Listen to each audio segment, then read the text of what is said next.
Good afternoon, everybody. Steve Schmidt with The Warning. Thrilled to be joined by Julie Roginsky at Salty Politics. How are you?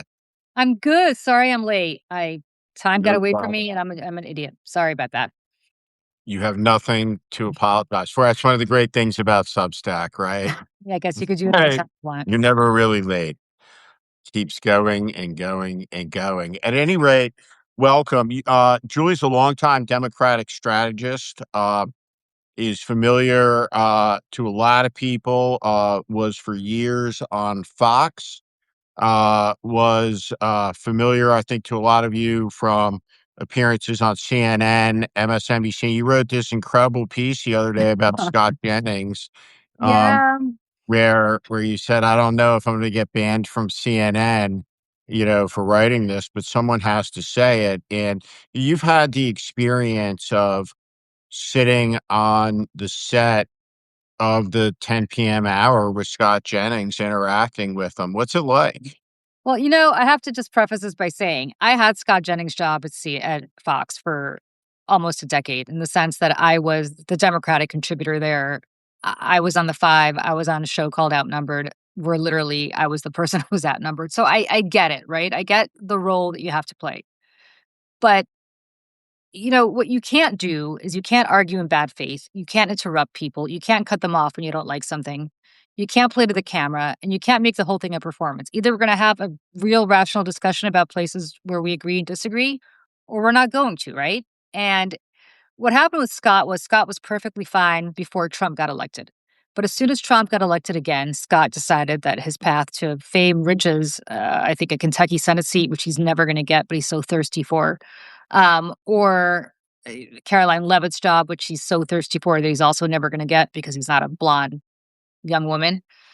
I think he decided that the path to that was to try to emulate Donald Trump. And so he went from being a perfectly nice guy who you could have a normal discussion with to suddenly being somebody who, is kind of a Trump light. And where I finally had my breaking point was actually not on that show and the 10 p.m. show, because those are okay in the sense that, you could always hit back at him and it's fine. But I was on with him on Sunday on one of their Sunday shows, and the anchor there was not the typical anchor. He was not somebody I think would anchored a show before, and it's evolved into a total shit show, Steve. Like, if people actually saw it, they should have turned off the TV. It was just appalling. I mean, the interruption, the bad faith arguing, the smirking, the when you're trying to make a point and cutting you off. And I finally was like, you know what? This is bullshit. Like, CNN used to be a place where you would turn to if you wanted to hear the news and sometimes if you wanted to hear debate.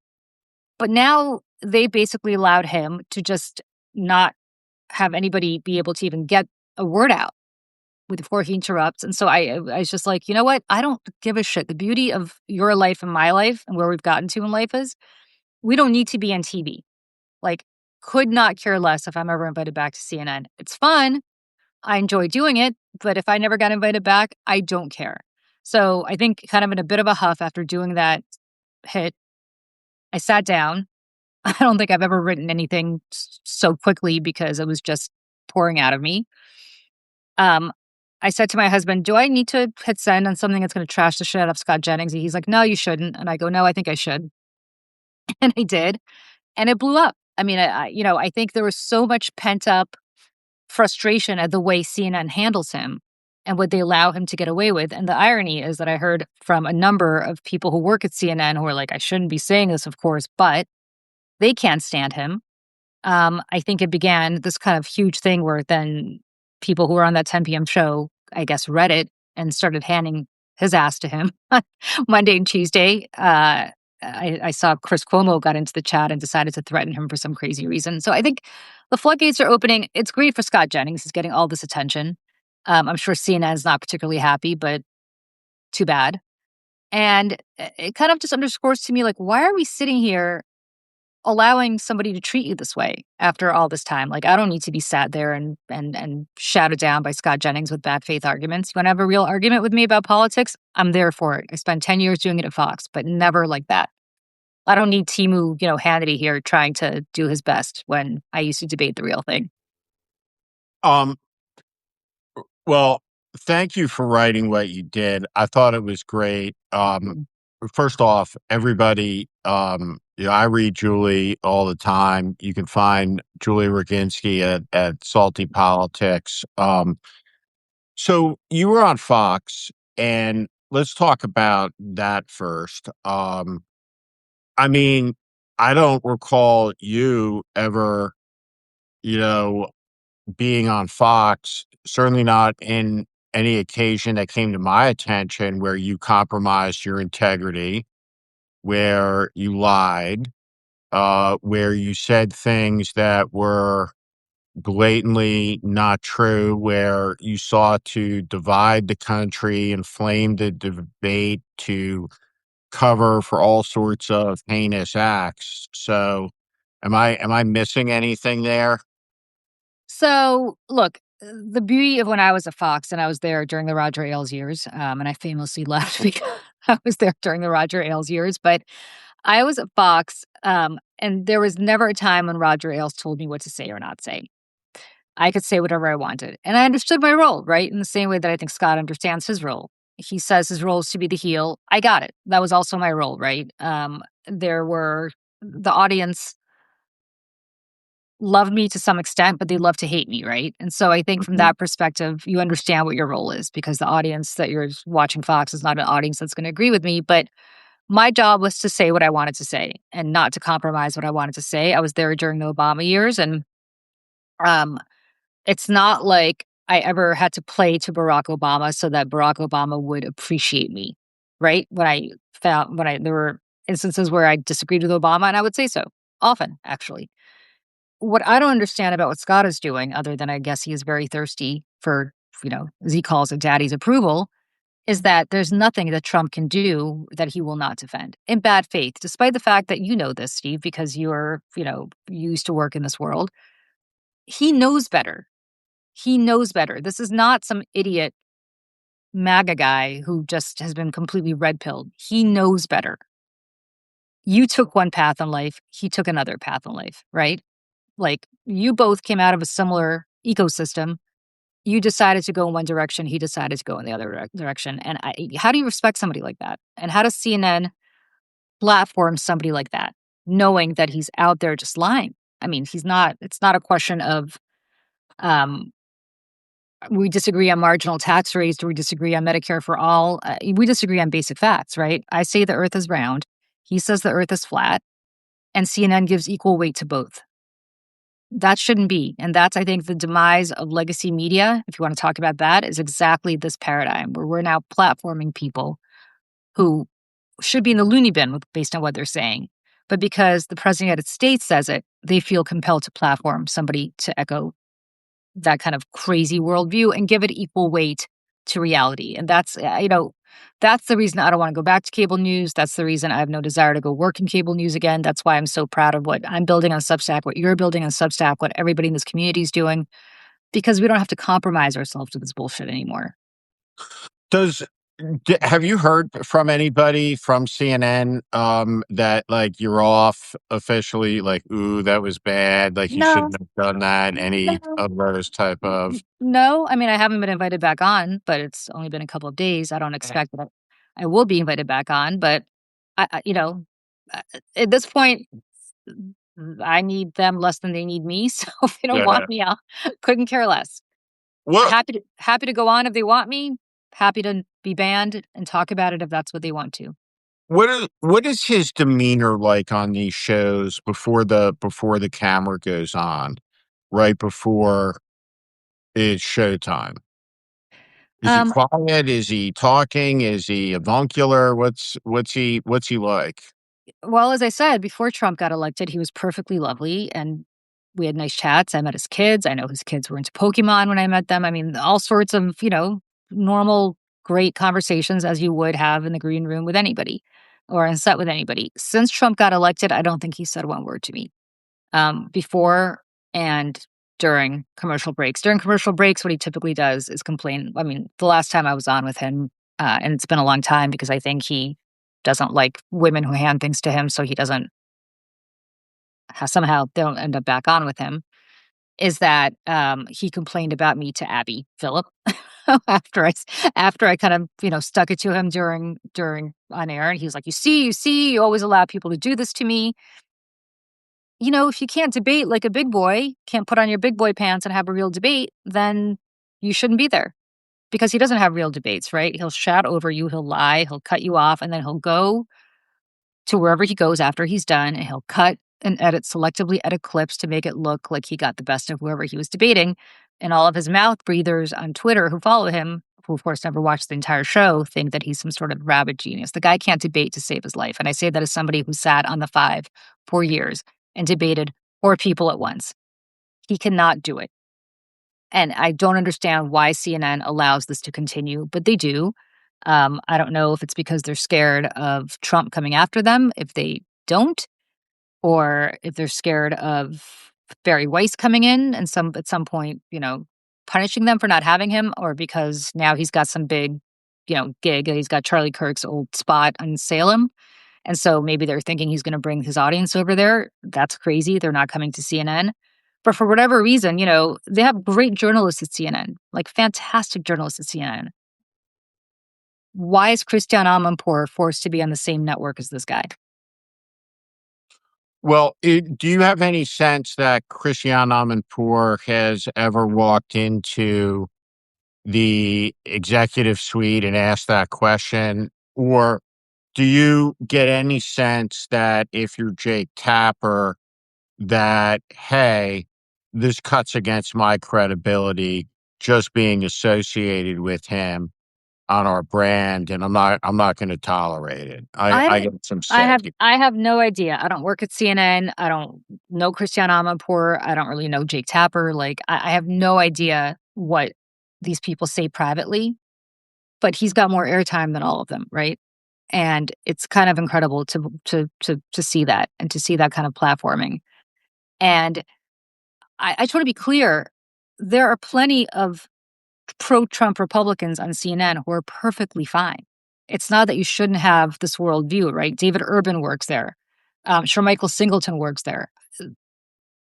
It's not that I agree with what they say, but or even think that they say anything much differently than what Scott says. But it's the way they say it, and it's the way that they allow a normal debate to continue, where you say your part and I say my part, and then we agree or we disagree or we have a discussion about it. It's less what he says and more about how he conducts himself. And why would anybody want to go on, like, again, why would anybody ever want to go on air with somebody like this and just be abused and be completely just shouted down and cut off and not allowed to finish a sentence, and so that he can have a viral clip that he could share with his crazy right-wing audience? Like, if his job, it's basically what he said.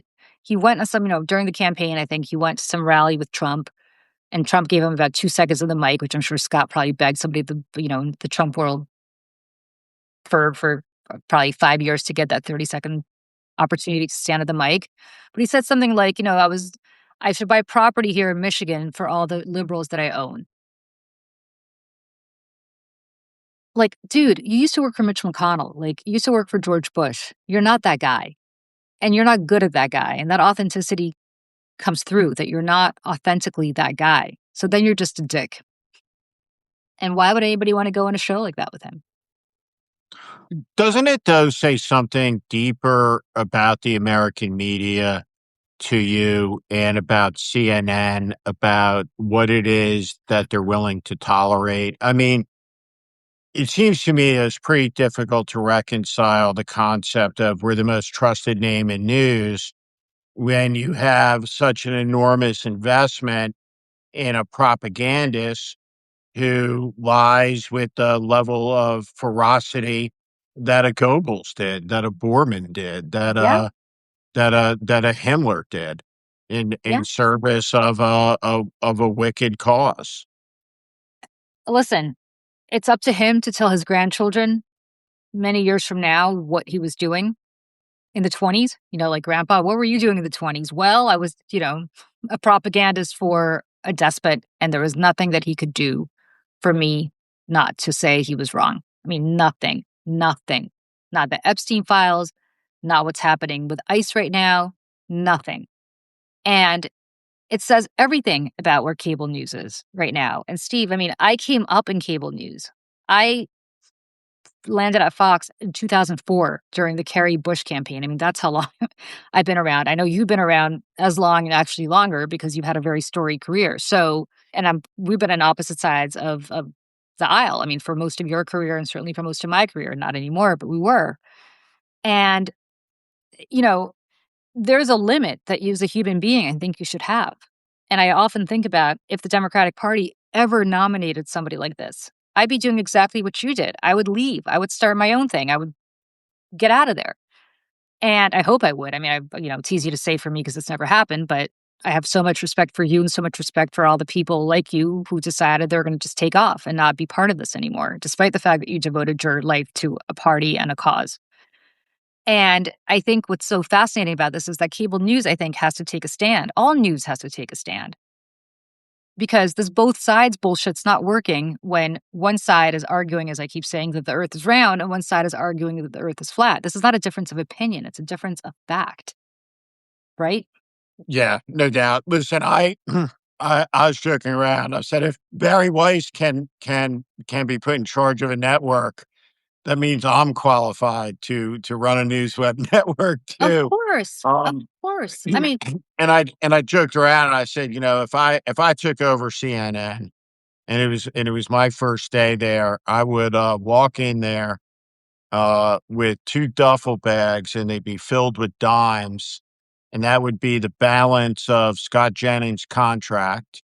And what I would say from the front of the room, I would say, "Good afternoon, everybody. Is Scott Jennings here?"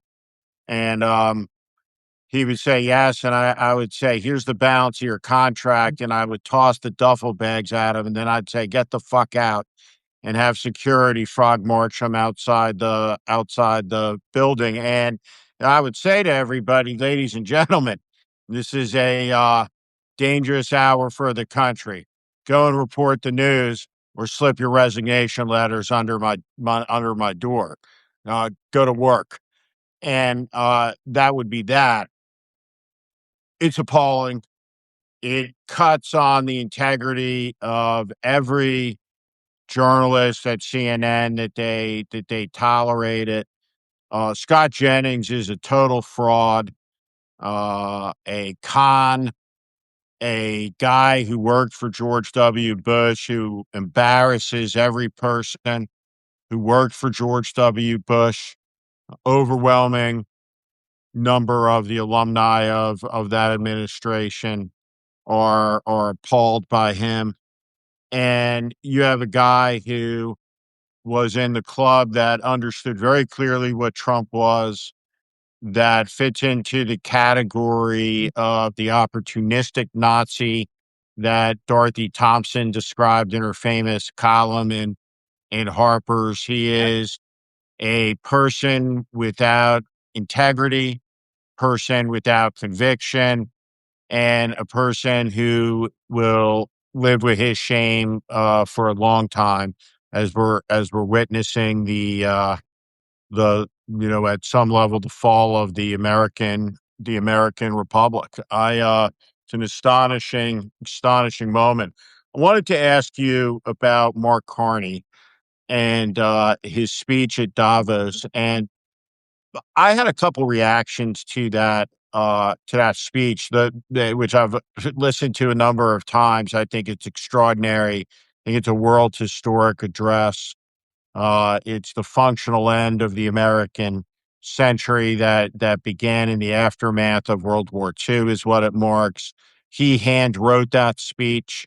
Um, was not put together by a team of speechwriters. It was a serious adults remarks to a room full uh, of the world's uh, leaders, uh, including heads of government, heads of state, um, at at the World Economic Forum. And what the prime minister said, what was so remarkable to this American's ear, was just hearing a serious speech. I had It the same wasn't a performative Twitter. It was almost jarring. And the second thing about it that was jarring was he didn't reference himself one time, not once. It was an adult speech, Steve, and I have to say, he mentioned Thucydides and Václav Havel in the first 5 minutes. Yep. And it's not that I think everybody here needs to know who Thucydides is or Václav Havel was.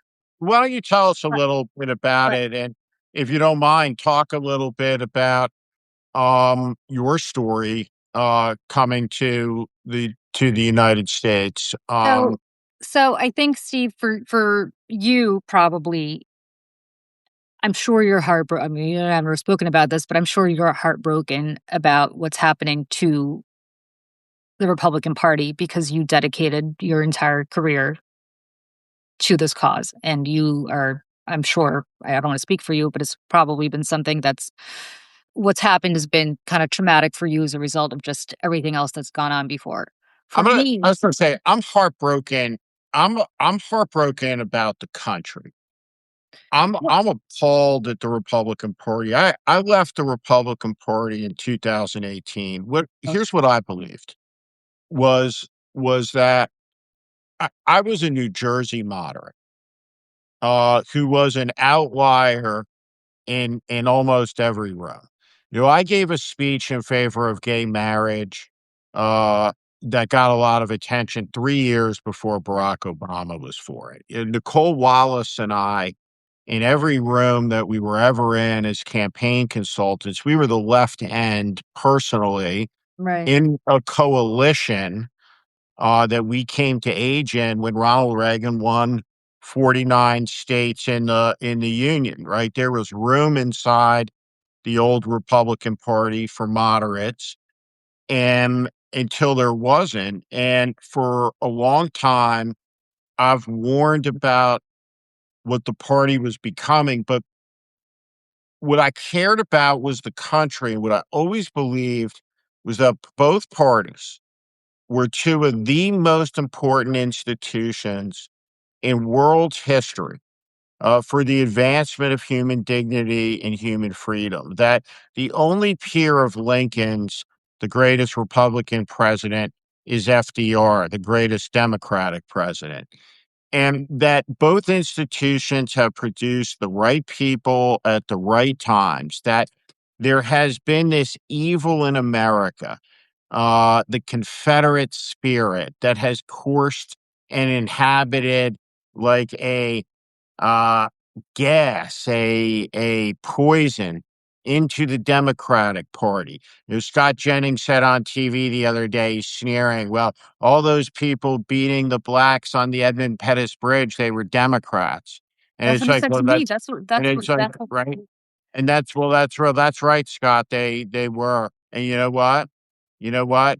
we all do. LBJ cut them loose, and now they're Republicans, Yeah, I right? mean, They're I'm old enough to, Republicans now, Scott.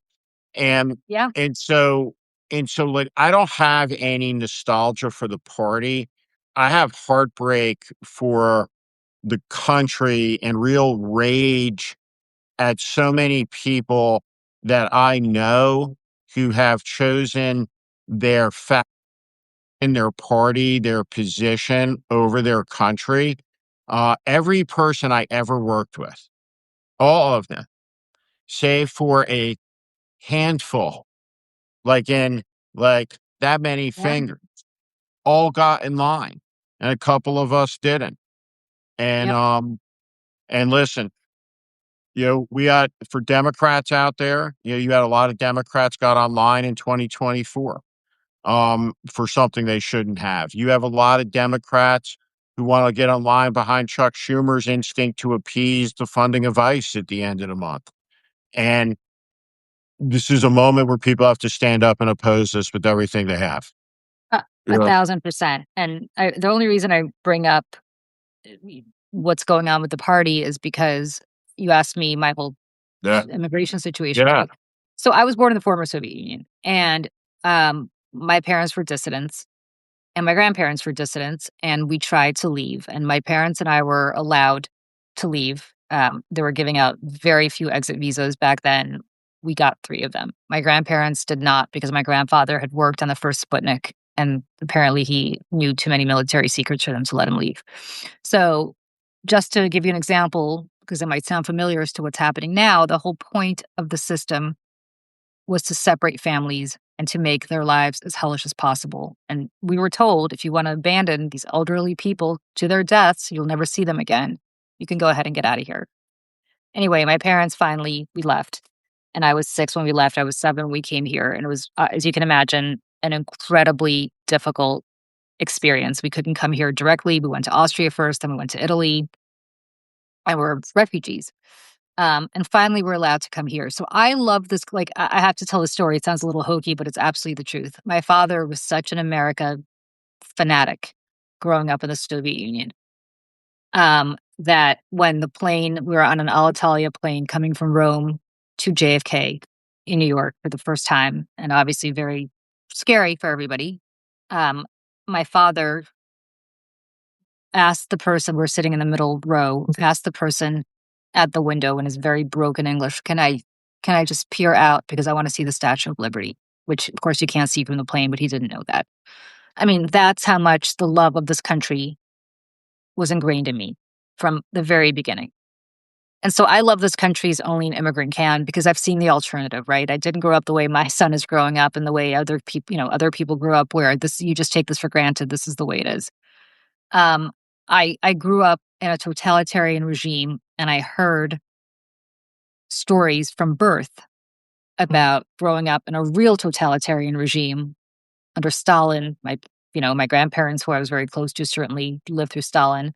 My parents lived through Stalin. And just growing up in the Soviet Union, I remember those lines waiting for food. I remember not being able to say what you wanted to say. From day one, you were kind of ingrained with this propaganda of just, I asked my grandmother when I was little, Grandma, who's more important, Lenin or bread? I mean, this is literally something we were taught in at the age of 4, and she kind of very quietly, because she didn't want to say anything, she said, "Well, I think bread's really important because you can't really live without food." And I said, "Oh, no, no, Grandma, you can't. Lenin's much more important. You can't live without Lenin." Now, Lenin had been dead for 70 years at that point. So maybe not 70, but 50 years at that point. So I say all of this to say that I know the other side. I know what totalitarianism looks like. I've lived it. I experienced it. And so from day one, from the day that I set foot here on May 6th, 1980, as a child, understood and loved this country fanatically. And what I am seeing happen to it today is heartbreaking from that perspective, because I see what we're doing with people who are refugees who came here just like I did. But I had the fortune of coming here under Jimmy Carter, and they had the misfortune of coming here under Donald Trump. So you have people who are Russian, and of course you have people from all over the world, but I'll use this example, who are just like me, who came here and asked for asylum, because if they had stayed in Russia, they would have been in the gulag and their son would have been put into an orphanage. And they came here and they were told, you have to go back. And when they refused, because they truly believed that they were going to die if they went back, they're now sitting in Delaney Hall in Newark, New Jersey, and their son is in foster care for doing nothing more than what my family did. And the son is about the same age that I was when I came here. And that was a story in the New York Times. And when I tell you it broke my heart, I mean, I don't cry at the news. I worked in politics too long to cry at the news. I cried. And, it's that kind of just destruction of everything that this country stood for, of what's written on the base of the Statue of Liberty, of what every family over the course of generations came here to seek, which is a better life, including Donald Trump's own family, including the families of two of his 3 wives.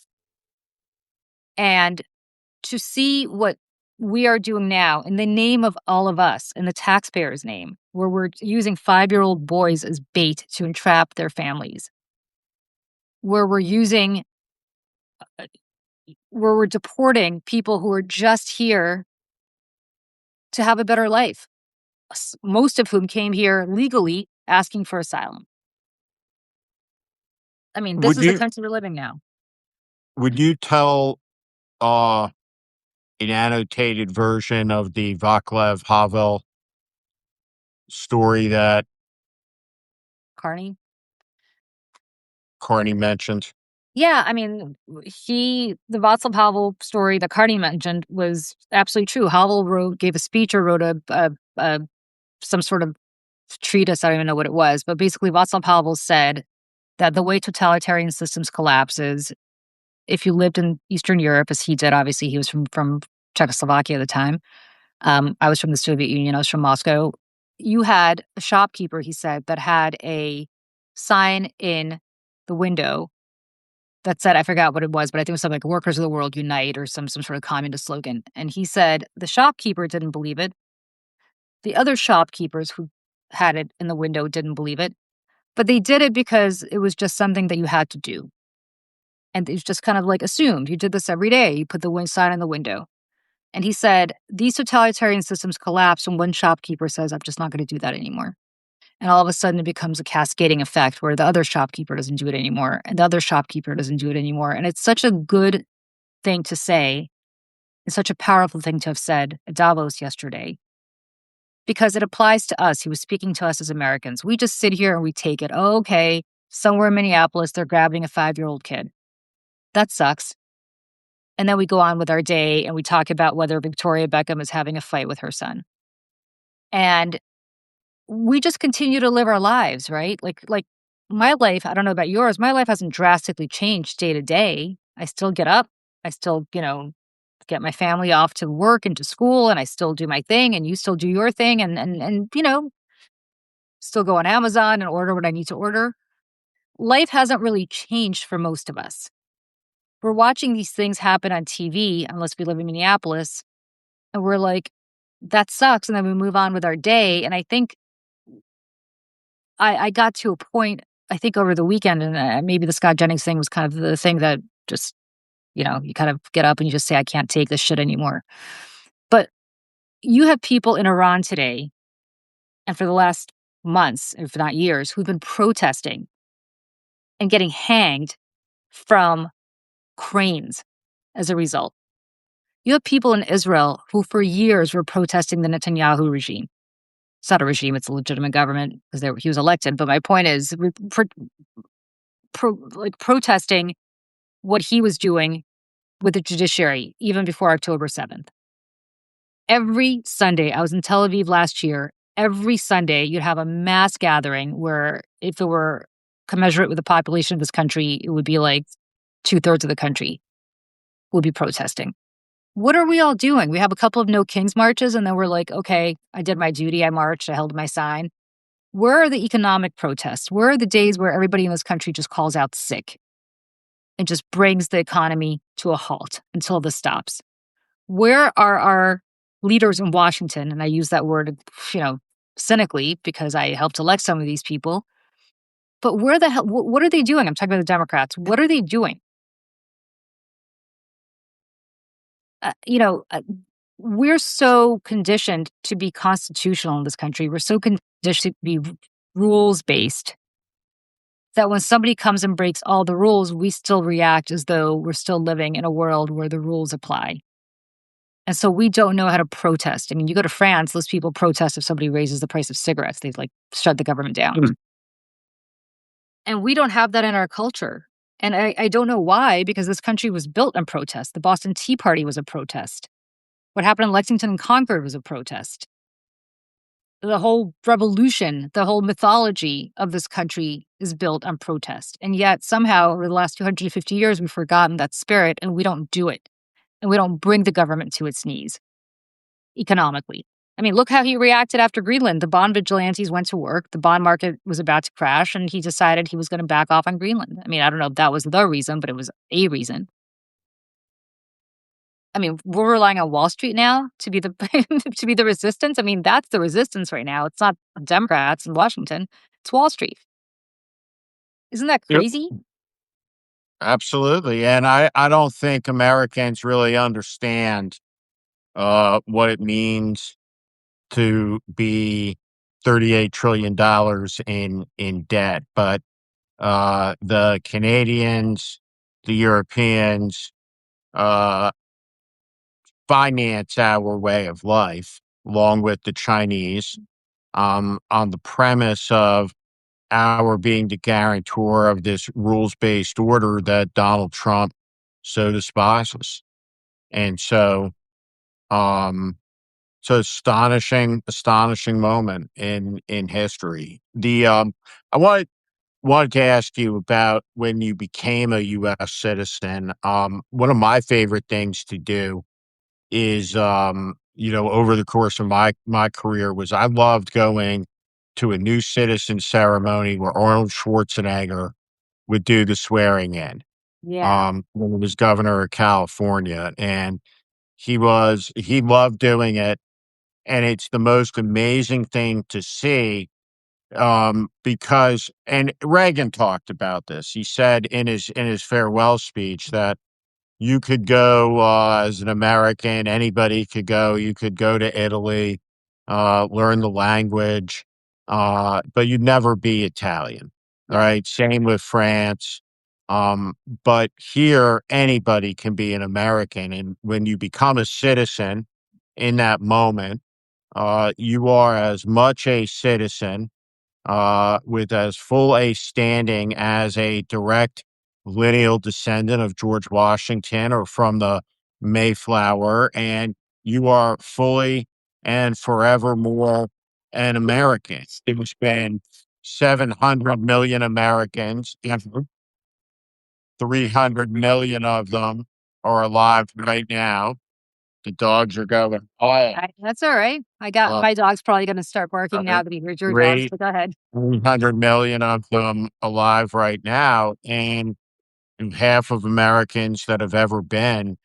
And if you come back to that moment where you say those words, after having lived in the country, and you're an American now.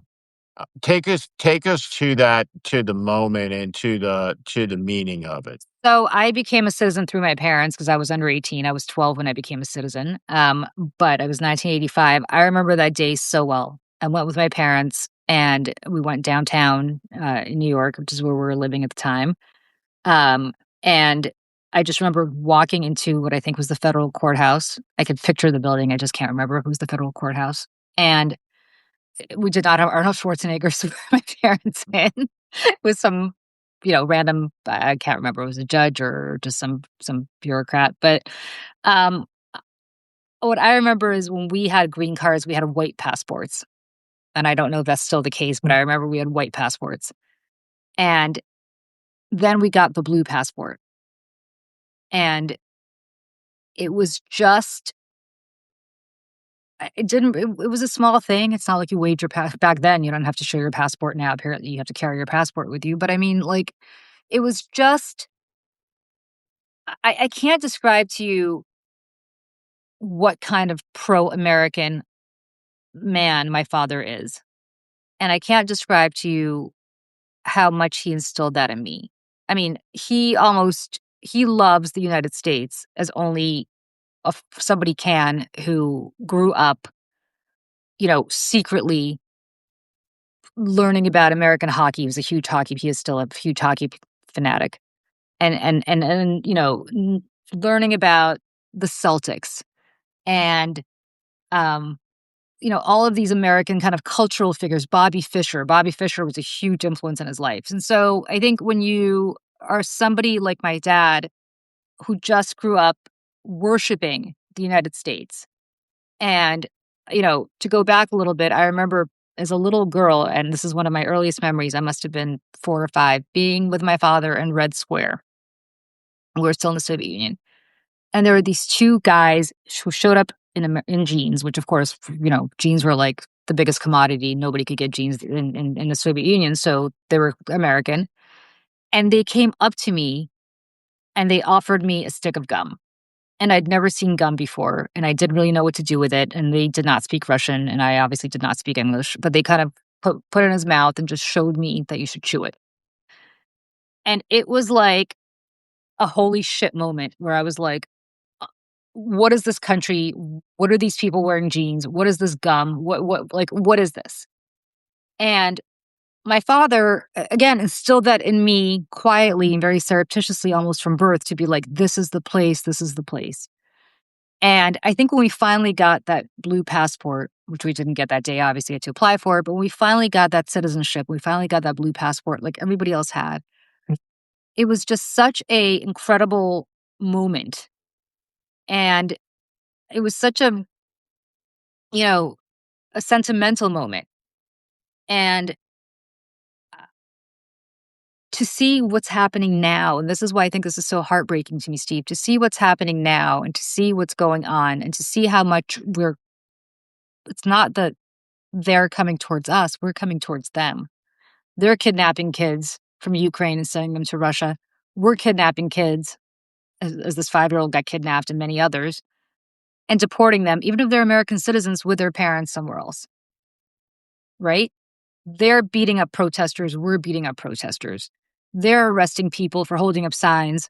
We're going into toy stores in Minneapolis and threatening to audit them because they gave out whistles to people in case ICE comes. I mean, we are the pariah nation now. And as somebody who's so proud to have that blue passport, my God, I mean, you go abroad now, you go to other countries, and you have Canadians who, because their accents are similar to ours, tell people in France off the bat, "Oh, no, no, I'm not American, I'm Canadian." Just to be clear, that's not me. Since the invasion of Ukraine, I would go to Europe because I go there. I have a lot of family that lives there. So I would go to Europe and you'd hear Russian speech on the street, and your immediate visceral reaction, which is ironic because I also speak Russian, but the initial kind of visceral reaction is, "Oh, yeah, those are the people that are supporting this genocide in Ukraine." Well, when we go to Europe now and they hear American speech, what are they supposed to say about us? "Oh, these are the people who support tear gassing protesters and kidnapping children and rendering people to a gulag in El Salvador and setting up some sort of American gulag in the Florida Everglades." That's who we are now. Um, well, I'm happy you brought it up. One of the things that's going down today, the Save America movement that I'm a member of, we have begun placing an ad in Copenhagen that will deliver a message to the people of the Kingdom of Denmark from the American people. We've raised money from all corners of the country, every state, every territory, every county in the country. And we are going to deliver a message to the people of Denmark about the American fascist. We won't tolerate it in this country, his adventurism, his gangsterism. In the end, the United States will prevail through the dark. Donald Trump's going to do a lot of damage. It's been a terrible season, epoch of atrocity, and that we had last night. Save America movement cameramen were filming and were there to witness the tear gas attack. That footage goes immediately to the commission set up in the states that are assembling evidence. It goes immediately to the media. It aired that footage on the media last night, and some of that footage has been used in federal court cases. And so all across the country, the opposition is growing. I encourage everybody, go to the Save America movement website, go to it on Substack, look at that ad, support that ad, that message to Denmark. We have a team going to Greenland that will be broadcasting there. More on that later, but be involved, everybody. Be engaged. Read. Don't be misinformed, and follow the people like Julie Roginsky at Salty Politics, because she's an American patriot. She is a person who understands the moment and has the integrity to call it out when a lot of people just go along. And we have had enough people going along for long enough, and it's led us to the edge of an abyss. I see some people asking again. The name of the group is the Save America Movement. Go and find it. You can find it across all the social media platforms, and Take a look at that ad that is going up on Danish television.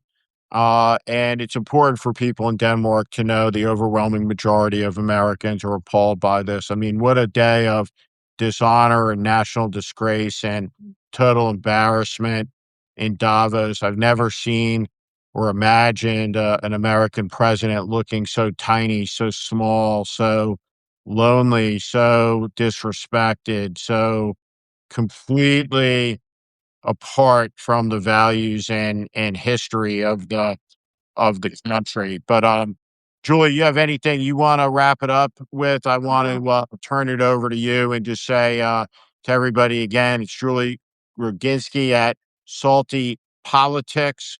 I read it every day. You'll be smarter for it. And